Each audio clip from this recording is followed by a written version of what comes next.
찬송하시겠습니다. 찬송가 543장입니다.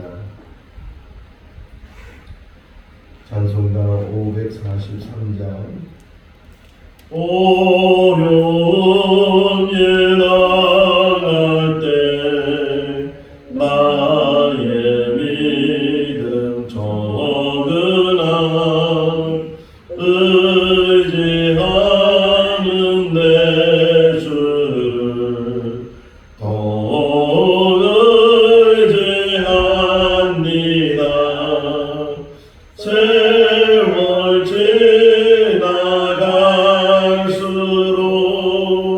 의지할 것뿐일세. 무슨 일을 당해도 예수 의지합니다. 성령께서 내 마음 밝히 비춰 주시니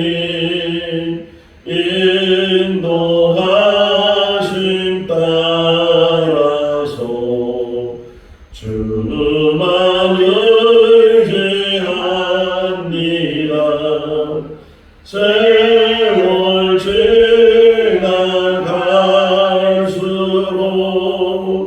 의지할 것뿐일세. 무슨 일을 당해도 예수 의지합니다. 밝을 때의 노래와 어두울 때의 기도로 위태할 때도 눈물 주께 간구합니다. 세월 지나갈수록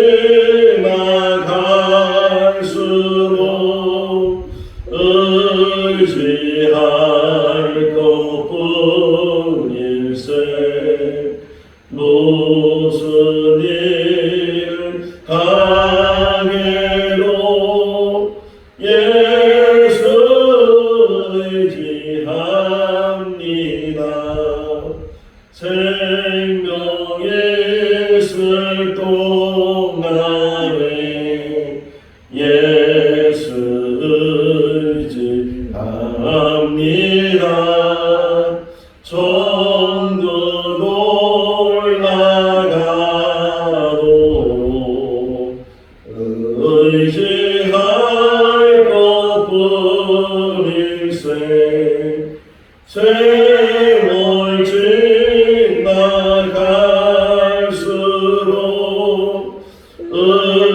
의지할 것뿐일세. 무슨 일을 당해도 예수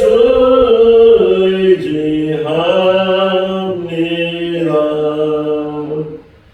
창세기 43장 1절에서 15절 말씀입니다. 창세기 43장 1절에서 15절 말씀. 그 땅에 기근이 심하고 그들이 애굽에서 가져온 곡식을 다 먹으니 그 아버지가 그들에게 이르되 다시 가서 우리를 위하여 양식을 조금 사오라. 유다가 아버지에게 말하여 이르되 그 사람이 우리에게 오니 경고하여 이르되 너희 아우가 너희와 함께 오지 아니하면 너희가 내 얼굴을 보지 못하리라 하였으니 아버지께서 우리 아우를 우리와 함께 보내시면 우리가 내려가서 아버지를 위하여 양식을 사려니와. 아버지께서 만일 그를 보내지 아니하시면 우리는 내려가지 아니하리니 그 사람이 우리에게 말하기를 너희의 아우가 너희와 함께 오지 아니하면 너희가 내 얼굴을 보지 못하리라 하였음이니이다. 이스라엘이 이르되 너희가 어찌하여 너희에게 또 다른 아우가 있다고 그 사람에게 말하여 나를 괴롭게 하였느냐. 그들이 이르되 그 사람이 우리와 우리의 친족에 대하여 자세히 질문하여 이르기를 너희 아버지가 아직 살아 계시느냐 너희에게 아우가 있느냐 하기로 그 묻는 말에 따라 그에게 대답한 것이니 그가 너희의 아우를 데리고 내려오라 할 줄을 우리가 어찌 알았으리까. 유다가 그의 아버지 이스라엘에게 이르되 저 아이를 나와 함께 보내시면 우리가 곧 가리니 그러면 우리와 아버지와 우리 어린 아이들이 다 살고 죽지 아니하리이다. 내가 그를 위하여 담보가 되오리니 아버지께서 내 손에서 그를 찾으소서. 내가 만일 그를 아버지께 데려다가 아버지 앞에 두지 아니하면 내가 용mon히 죄를 지리이다. 우리가 지체하지 아니하였더라면 벌써 두 번 갔다 왔으리이다. 그들의 아버지 이스라엘이 그들에게 이르되 그러할진대 이렇게 하라. 너희는 이 땅의 아름다운 소산을 그릇에 담아가지고 내려가서 그 사람에게 예물로 드릴지니 곧 유한 조금과 꿀 조금과 향품과 모략과 유향나무 열매와 각 복숭아이니라. 너희 손에 갑절의 돈을 가지고 너희 자루 위에 돌을 넣어서 입혀 그 돈을 다시 가지고 가라. 잘못이 있었을까 두렵도다. 내 아우도 데리고 떠나 다시 그 사람에게로 가라. 전능하신 하나님께서 그 사람 앞에서 너희에게 은혜를 베푸사 그 사람으로 너희 다른 형제와 베냐민을 돌려보내게 하시기를 원하노라. 내가 자신을 잃게 되면 잃으리로다. 같이요. 그 형제들이 예물을 마련하고 갑절의 돈을 자기들의 손에 가지고 베냐민을 데리고 애굽에 내려가서 요셉 앞에 서리라. 아멘. 애굽에 큰 흉년이 들었고 애굽에만 흉년이 들은 것이 아니고 그 주변이 모른 나다 야곱이 살고 있는 가나안 땅에도 흉년이 들어서 먹을 양식이 다 떨어졌을 때 애굽에는 양식이 풍족해서 양식을 팔고 있다는 그런 소식을 듣고 야곱이 자기 아들들을 애굽에 보내서 양식을 사갖고 오도록 그래서 10명의 아들이 애굽에 내려가서 애굽 총리를 만나게 되고 양식을 사갖고 오는데 그 애굽 총리가 바로 자기 동생이고 자기 아들이었던 요셉이라는 거예요. 근데 요셉은 형들을 알아봤지만 형들은 총리가 요셉이란 사실에 대해서 까맣게 생각도 못하고 상상도 못하고 뭐 자기 동생이 어떻게 애굽의 총리가 될 수 있을까 이거는 뭐 생각도 못하는 그런 일이기 때문에 자기 동생인 줄 모르고 어쨌든 애굽 총리에게 엎드려서 그래서 양식을 구해서 이제 집으로 돌아오게 됐고 10명이 내려갔다가 시므온 그 한 사람은 볼모로 포로로 잡혀 있게 돼서 9명이 아버지 야곱에게 가서 이제 양식을 나눠 먹게 되는데 그 가져간 것이 이제 다 떨어지게 되잖아요. 앞으로 얼마나 더 기근이 일어날지 그들은 모르는데 요셉은 또 애굽에 이제 관리들은 그것을 알고 있어서 양식들을 많이 모아 두었기 때문에 그 기근을 잘 해결할 수가 있는데 지금 야곱과 야곱의 그 아들들은 그것이 언제까지 이어질지 모르니까 어쨌든 아껴서 그 양식을 이제 먹긴 먹었는데 거반 다 떨어지게 돼서 다시 양식을 구해 와야 되는 그런 형편이 됐을 때 그 애굽 총리가 그 야곱의 아들들에게 말하기를 다시 양식을 사러 올 때는 반드시 너의 동생을 데리고 와라. 너의 동생을 데리고 오면 우리와 무역하는 사람들로 인정을 해주고 혹이나 동생을 데리고 오지 않으면 너희는 분명히 정탐꾼이다. 이렇게 이야기를 해서 다시 양식을 사러 갈 때는 반드시 그 아우 베냐민을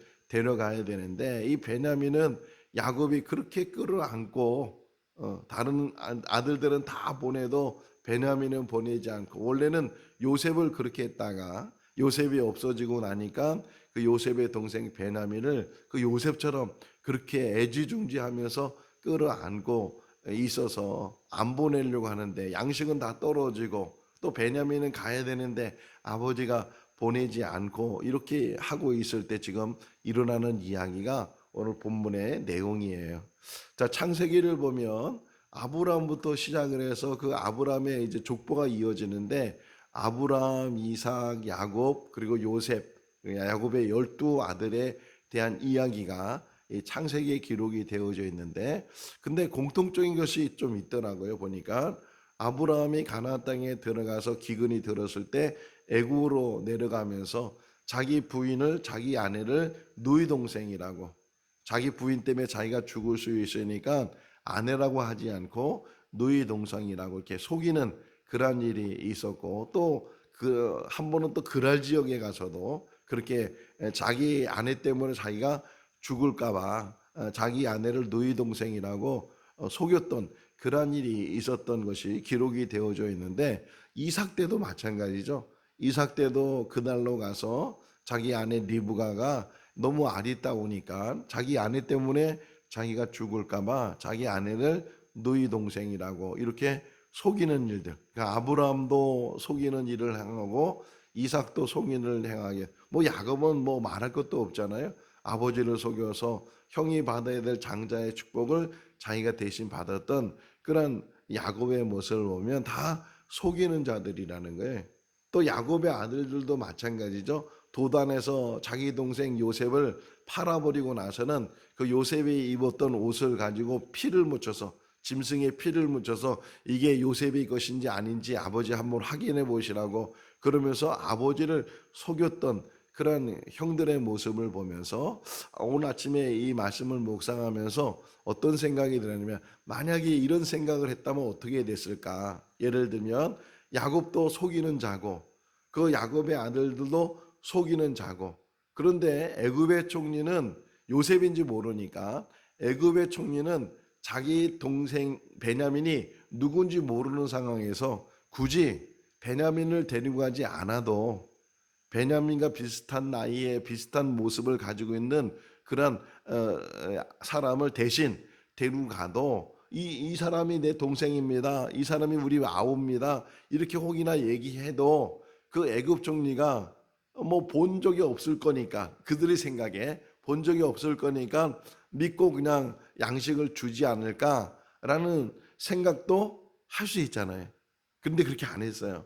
근데 만약에 그렇게 했으면 어떻게 됐을까? 만약에 안 했으니까 이제 이 이야기가 진행된데 만약에 그렇게 속이려고 그렇게 베냐민을 보내지 않고 야곱이 말하는 그 애굽 총리가 내 막내 아들을 모르니까 이 베냐민 데려가지 말고 베냐민 같은 아이를 하나 데려가라. 또 형들도 그렇게 속임을 잘했으니까 그렇게 같이 공모를 해서 베냐민이 아닌 사람을 베냐민처럼 속여서 데려갈 수도 있었을 텐데 그러지 않았었다는 게 만약에 그렇게 해서 갔다면 요셉은 알잖아요. 자기 동생을 20년 만에 만나는 동생이지만 그래도 그 모습에 있고 기억이 있으니까 자기 동생인지 아닌지 알았을 텐데 만약에 베냐민이 아닌 다른 사람을 데려갔다면 엄청난 어떤 사건이 일어나지 않았을까 생각이 돼. 그래서 묵상하면서 어떤 묵상이 됐냐면 우리가 이 세상 살아가면서 뭐 때로는 뭐 거짓말하고 이럴 때가 있잖아요.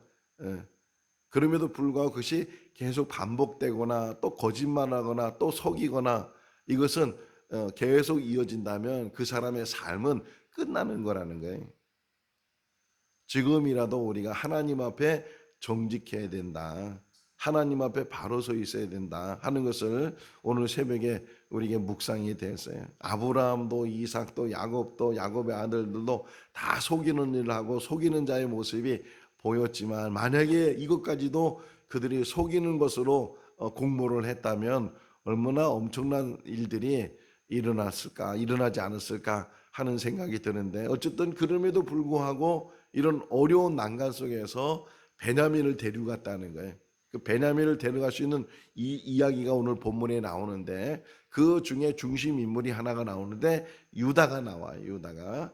유다가 만약 아버지가 동생을 보내줬다면 우리는 벌써 2번씩이나 갔다 왔을 거라고 그렇게 이야기를 하면서 아버지가 애지중지하는 그 베냐민 제가 책임지겠습니다. 여기 보면 9절 같이 한번 읽어볼까요?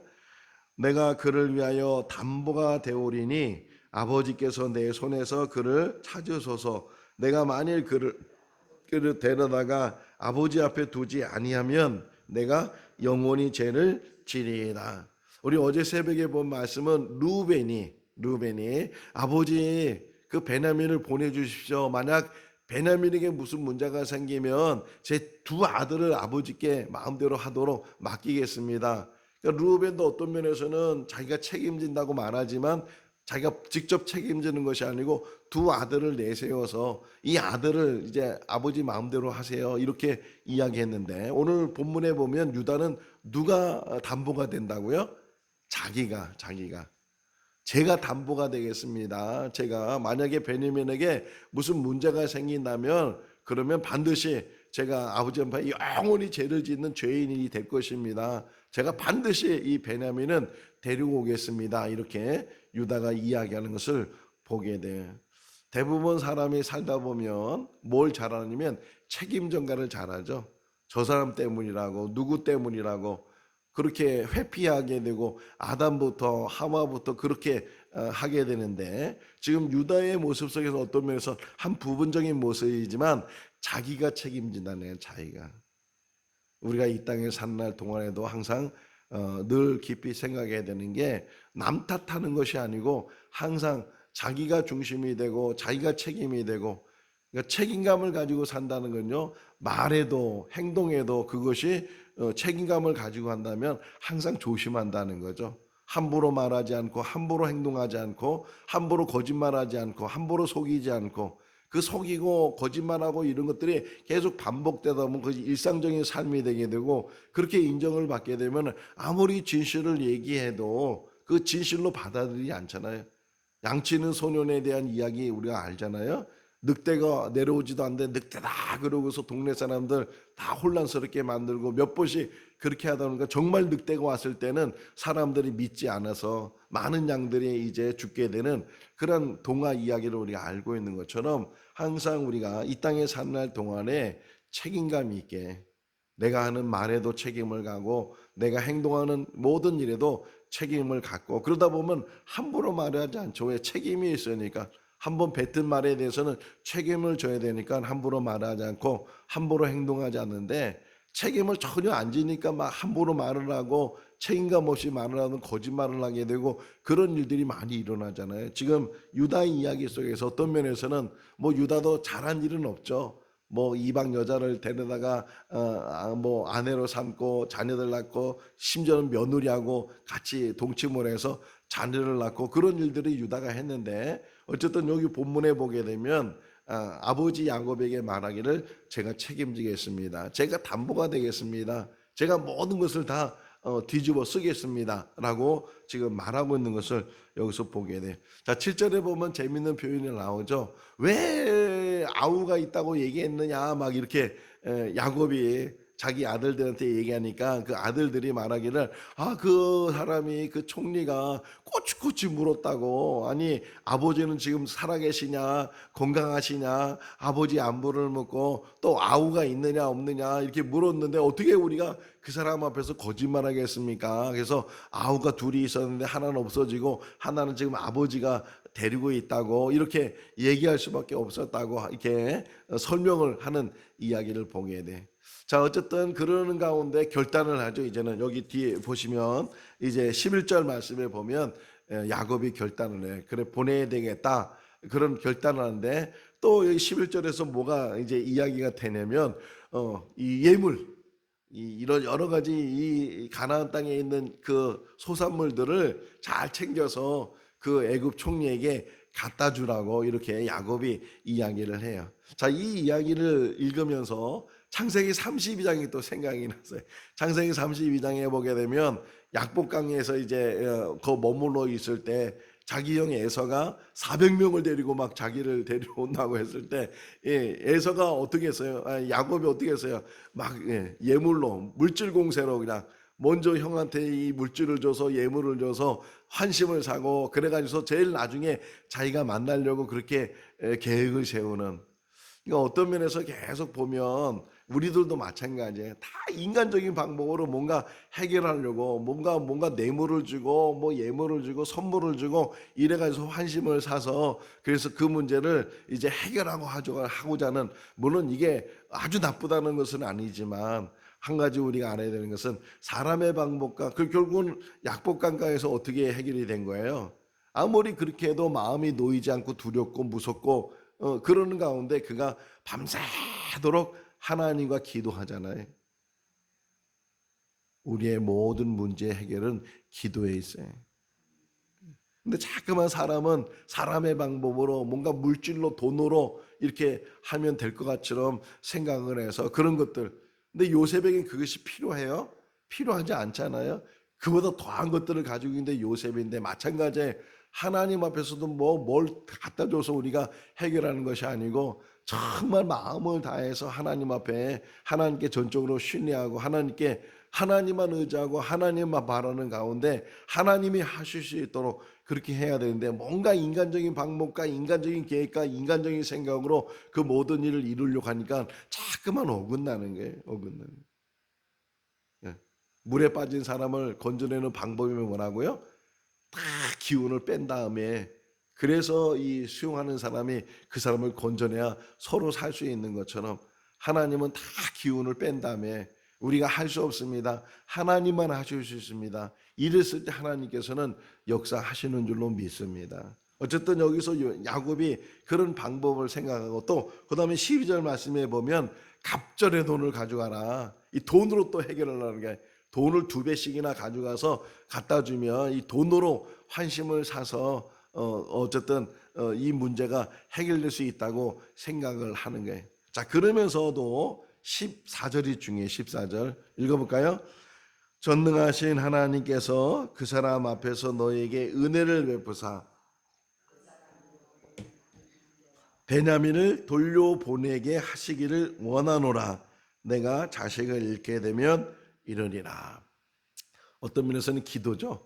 전능하신 하나님께서 도우신다. 전능하신 하나님께서 도우시면 그 사람 마음을 하나님께서 주관하셔서 너희와 그리고 베냐민을 돌려보낼 것이다. 그 제일 마지막이 중요한 말을 해요. 뭐라고 말을 해요? 내 자식을 잃게 되면 이르리라. 어떤 면에서는 단념하는 것 같고 포기하는 것 같은데, 그런데 다른 말로 해석을 하면 다르게 묵상을 해보니까 뭐 어떤 의미가 듣냐면, 왜 베냐민을 끌어안았어요? 왜 요셉을 끌어안았어요? 사랑하죠, 사랑. 근데 이 사랑이 잘못 변하면 뭐가 되냐면 집착이 된다는 거예요. 그게 의처증이 생기고 우부증이 생기는 이유가 사랑한다는 것 때문에 집착이 생기면 그러면 다른 여자하고 이렇게 말하는 것만 해도 의처증, 우부증이 생기는 거예요.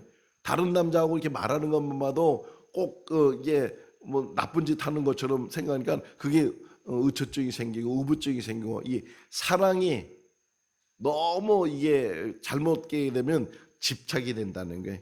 요셉에 대한 집착을 이제 베냐민에게 갖다 보니까 이 베냐민은 안 돼 이랬던 야곱인데, 자, 어쩔 수 없는 상황에 이건 정말 이제 완전히 막다른 이제 길목에 서 있을 때에 야곱이 결국은 약복강강에서도 포기했던 것처럼 다 내려놓았다는 것처럼 지금 뭐라고 표기해요? 내가 잃으면 잃으리라. 우리에게 주는 교훈이에요. 집착을 내려놔야 돼. 집착을. 물론 좋아하는 것, 사랑하는 것, 이 땅에 살면서 그것이 우리에게 기쁨을 주기도 하고 즐거움을 주기도 하고 희망을 주기도 하고 그러지만, 그러나 이 땅에 있는 모든 집착은 다 지나가는 거예요. 오직 우리가 바라는 것은 하늘에 있어야 돼. 하나님께 있어야 돼. 뭔가 이건 내 거야 하는 것이 아니고, 아무리 내 거야 그래도요, 다 지나가면, 아무리 새 것을 가져도 그것이 지나가면 다 헛것이 되고, 전도서의 교훈이 그거잖아요. 해 아래 새 것이 없나니 다 지나가는 것이고, 다 우리 가운데 집착이 없어야 돼. 집착. 뭔가 어떤 내 거라는 것, 그거 아니면 안 된다는 것, 이런 것들을 다 내려놓으면요, 다 길이 열리게 되고 다 문제가 해결되게 되고 그 모든 일들이요. 생명에도 집착이 없어야 돼. 생명의 주인이 누구예요? 하나님이시잖아요. 아무리 내가 발버둥을 쳐도 내가 아무리 우리 몸에는요 지금 건강한 사람도 우리 몸엔 암세포가 있대잖아요. 여기저기에 암세포가 있어서 더불어 살아가고 있는데 다만 우리가 지금은 암을 이기는 그런 저항력을 가지고 살아가고 있는데 언제 이것이 암에게 질지도 모르고 언제 암세포가 더 커질지도 모르고 그런 삶을 우리가 살아가고 있는데 걱정하지 말고 두려워하지 말고 살고 죽는 것도 다 하나님께 맡기고 살면요 하루를 살아도 행복하게 사는 거잖아요. 기쁨으로 사는 거잖아요. 집착하지 마라. 오직 우리가 바라는 것은 하나님께 있고 하늘에 있어야 된다. 그러면 하루하루 사는 것이 기쁘고 행복하고 있으면 있는 대로 감사하고 없으면 없는 대로 만족하고 그러면서 사는 거예요. 사도 바울이 고백하잖아요. 나는 부할 때 처할 줄도 알고 가난에 처할 줄도 알고 그 모든 것의 비결을 배웠다고 능력 주신 자로서 내가 모든 것을 할 수 있다고 그가 고백하고 있는 것처럼 지금 야곱이 결국은 다 내려놨어요. 베냐민까지 내려놨어요. 그를 잃으면 잃을 것이다 이렇게 내려놓고 그들이 이제는 아들들이 베냐민을 데리고 다시 애굽으로 내려가는 그런 이야기까지 우리가 보게 돼요. 내일 이제 월요일날 새벽에는 요셉을 이제 만나는 베냐민 요셉은 알아보잖아요. 자기 동생 베냐민을 알아보니까 얼마나 반갑고 얼마나 저기 앉아 그냥 들어가서 막 울다 나와서 또 형제들을 만나고 자기 집에 식사 초대하고 이제 그런 이야기들을 보게 되는데 정말 요셉은 계획이 다 있는 사람이에요. 지금 이 기근이 더 5년 이상 남았기 때문에 도저히 가나안 땅에 살 수 없기 때문에 이제 아버지도 모셔오고 형들도 다 이제 좋은 땅에서 고센 땅에 살 수 있도록 그런 계획을 다 세웠는데 그럼에도 불구하고 요셉은 계속 확인을 해요. 확인. 정말 형들이 많이 변했는지 자신의 잘못을 누이치고 있는지 자신의 잘못에서 지금도 고백할 수 있는지 우리가 하지 못하는 일들 중에 하나가 뭐가 있냐면 과거에 있었던 그러한 잘못된 것을요 계속 묻어두는 거예요. 하나님 앞에 들춰내서 이게 그래서 어거스틴의 고백론을 우리가 꼭 한번 읽어야 되는데 어거스틴은 이제 정말 하나님과 가까워지면서 하나님의 은혜를 깨달으면서 아 내가 어릴 때부터 지은 죄를 다 하나님 앞에 고백해야 되는구나. 심지어는 그 갓난아기 때 엄마의 젖꼭지를 깨물었던 뭐 젖을 빨다 보면 깨물잖아요. 그것도 하나님 앞에는 범죄가 되고 죄악이 되고 불의한 일이 되고 이런 일들 다 고백하는 게 어거스틴의 참회록이에요. 우리들도 이렇게 보면 다 묻어뒀어요. 모르겠지. 이건 아무도 모르지. 사람도 모르고 심지어는 하나님도 모르고 그런 일들이 얼마나 지금도 많이 있는지 몰라요. 근데 하나님이 모르는 게 어디 있겠어요. 다만 우리가 고백하지 않고 하나님 앞에 자백하지 않고 그래서 자백이라는 말이 중요해요. 자백이 뭐예요? 스스로 말하는 거거든요. 스스로 하나님 앞에 나는 죄인입니다. 이런 죄인입니다. 이런 죄인입니다. 이런 고백 속에서 그 모든 죄가 주님의 보혈로 주님의 십자가로 다 해결되는 가운데 참 평안이 있고 내일 이제 주일날 설교 제목이 자유로잖아요. 자유로 지경을 넓혀라. 그런 제목을 가지고 묵상할 텐데 진정한 자유가 뭐냐? 진정한 자유가 얽매여 있던 것이 풀려지는 건데 그 얽매여 있던 것이 뭐냐? 죄의 사슬이에요. 이 죄의 사슬에부터 우리가 풀려나면 참 자유를 누릴 수 있어요. 감옥에 있어도 자유로운 거예요. 어디 갇혀 있어도 묶여 있어도 우리가 그 모든 것들이 다 망하고 좌절 속에 있어도 이 하나님이 주신 참 자유만 있으면요. 그러니까 주의 영이 있는 곳에 자유함이 있다 이렇게 사도 바울이 말하고 있는 것처럼 하나님의 영으로 우리가 참 자유를 누리면 자유가 뭔지를 깨닫게 되고 그 자유가 방종이 되지 않도록 하나님께서 우리를 붙들어 주신다. 어쨌든 그건 내일 말씀을 같이 묵상을 하고 오늘 여기까지 보게 되면 요셉은 대비를 다 하고 있어요. 요셉은 하나님도 대비를 다 하고 있어요. 창세기 22장에 모리아산에 이삭을 데려갔을 때 그때 나온 단어가 뭐예요? 여호와 이레. 하나님이 준비하셨다. 우리 교회 일도 하나님이 준비하신 줄로 믿습니다. 우리 개인의 일도 하나님이 준비하시는 줄로 믿습니다. 걱정하지 말고 근심하지 말고 염려하지 말고 포기하지 말고 오직 주님만 바라보고 주님만 의지하고 주의 말씀만 굳건히 붙들고 나가는 믿음의 삶이 될 수 있기를 주님의 이름으로 축원합니다. 기도하겠습니다. 사랑과 은혜가 풍성하신 하나님 아버지, 한 주간도 지켜주시고 은혜 가운데 인도하여 주신 것 감사합니다. 무더운 여름 날씨 가운데서도 건강을 지켜주시고 또 오늘 이 새벽 시간 주의 전에서 하루를 시작할 수 있도록 인도하여 주신 것 감사합니다. 하나님, 이 땅에 사는 날 동안 어떻게 살아야 되는지 저희에게 지혜와 명철을 덧입혀 주시고, 하나님 또 세상에 집착하고 있는 것, 탐욕하고 있는 것, 붙들고 있는 것 다 내려놓고 하나님만 의지하고 하나님만 바라보는 믿음으로 사는 우리들 되게 하여 주시옵소서. 막혀있는 것도 열려주시는 분이 하나님이신 줄로 믿습니다. 아버지, 해결 안 되는 것도 해결하시는 분이 하나님이신 줄로 믿습니다. 전지전능하신 하나님께서 우리와 함께 하시는 줄로 믿습니다. 길이 되시고 생명이 되시는 하나님께서 우리와 또 우리 교회와 함께 하시는 줄로 믿습니다. 역사하여 주시고 하나님의 영광이 드러나게 하여 주시옵소서. 우리 이강래 전도사님 또 이렇게 맹장수술 잘 되게 해주신 것 감사합니다. 빨리 치유되게 하시고 회복되게 하셔서 이제 더 열심으로 하나님 나라를 위해서 일할 수 있는 좋은 일꾼으로 세워 주시옵소서. 우리 성도들 가정을 지켜주시고 또 무엇보다도 자녀들을 지켜주시고 그리고 가정에 필요한 모든 것들을 채워주시되 차고 넘치는 은혜로 더하여 주시옵소서. 주 안에서 복된 하루가 되게 하여 주시기를 간절히 바라옵고 우리를 구원하신 예수님의 이름으로 기도하옵나이다. 아멘. 마쳤습니다. 자유롭게 기도하시기 바랍니다.